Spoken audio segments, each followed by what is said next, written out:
Hey, what's going on guys? SSK here with a new video today on how to approach combos in Dragon Ball Sparking Zero. Now, this will be a part 2 to my previous how to play offense video. So if you watch that video, you'll get a better idea of how to understand things, because in this one, I'm going to teach a little bit about the combos and also how to deal with the defensive options that players have to break out of them. For starters, when you have your opponent on the back, your opponent has less defensive options, mainly because they can only really do super counters as a way to break out of your combos, which makes back combos so much stronger because your opponent has to really time super counter very well.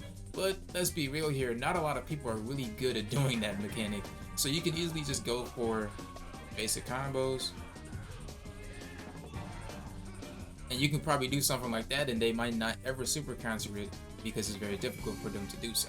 However, as you go up in the ranks and you'll start to fight better players, you'll start to notice that they're really good at timing their super counters. And unfortunately, there's really no counterplay to the super counter itself, except for making sure that you have a lot of meter left for the next Vanish War that's about to happen. Because once your opponent hits you with that super counter, or you hit them with a super counter yourself if you're in that situation, the Vanish War is about to start, and you having more meteor than your opponent will allow you to win that Vanish War and at least make the situation favorable for you. Now, the front portion is very different because when you have somebody in front of you and they're facing you, they have a lot more defensive options because, well, they have, like I said, perception, they have super counter, and they even have guarding. So if we look at this, the way how it works is that, like, let's say I wanted to do that combo to that ate my opponent back there. See, now my opponent actually has an actual gap where they can guard it, right? And at that point, they can also perception it. So, because when I do that dash up, it leaves a huge gap to where my opponent can guard it or perception it. So you have to be very careful because now your opponent has a lot more options when they're facing you, and this is where things can get a little bit difficult. The cool thing about it though is that you don't really have to worry too much about it because you can always just reduce your combo to a more smaller portion. So if we do this, there's nothing that they can really do about that combo because, well, they can't really perception it and they can't really guard it either because there's no gap. So I feel like cutting your combos short when you're both facing each other is very important and is very useful for you because the less options your opponent has to break out of your combos, the better. Now, if you want to be able to actually exploit your opponent for doing perception, that's actually perfectly fine, as you can actually get a lot of damage and a lot of pressure from it still, right? Because you get to be stay glued from your opponent. The way how you would do it is essentially you start off with the combo, and in this situation he guarded, but he could perception too. You'd notice that they did perception, and then the next time when you're in that situation, you would instead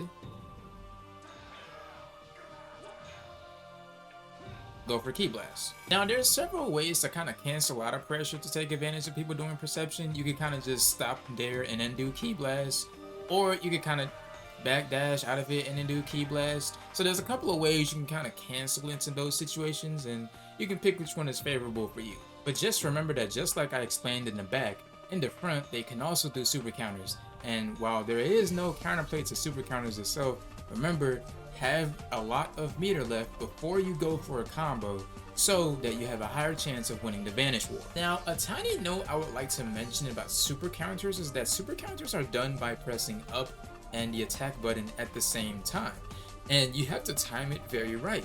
Sometimes some people mash super counters a lot, and so it causes them to actually make their attack go out in case you don't do anything at all. Now, what you could do to take advantage of somebody who's bad at doing super counters, you could pick up skills like Wild Sense, After Image, and After Image Strike to go ahead and take advantage of somebody who is pretty weak at doing super counters. This will be dependent on the character because not everybody has those skills. So in particular, Android 13 has Wild Sense. So you can go ahead and pop Wild Sense, and whenever the opponent tries to go ahead and mash on you, super counter, undo their defense, you will be able to catch it in time. I'll show it in the demonstration.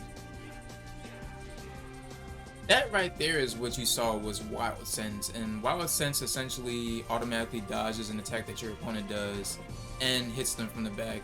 After image strike and after image, they can just simply dodge attacks just like them, but you won't really get a follow-up attack afterwards, but you just manually do it yourself. The reason why those skills work against attacks because in particular with super counters, the opponent, in order to pull it off, has to actually press up and the attack button on their controller. And what ends up happening is that if you're fighting against somebody who's mashing super counter, they're basically always just mashing an attack. So if you're doing something like Wild Sense or After Image Strike, and they're trying to attack you because they're trying to like super counter, you'll actually end up dodging their attack, funny enough. And that's honestly really it in terms of how you approach combos in Dragon Ball Sparking Zero. I'm telling you right now, this will help you a lot in your play, being able to make sure that you limit your opponent's options so that you don't have to worry about things like perception or even like guarding. Very, very, very important. Utilize Ki Blast in your pressure. I promise you, you'll be a much stronger player, and you will have a much more comfortable time playing the game. But that's all for today's video. I hope you guys appreciated what was done here, and hope you guys tune in for the next one.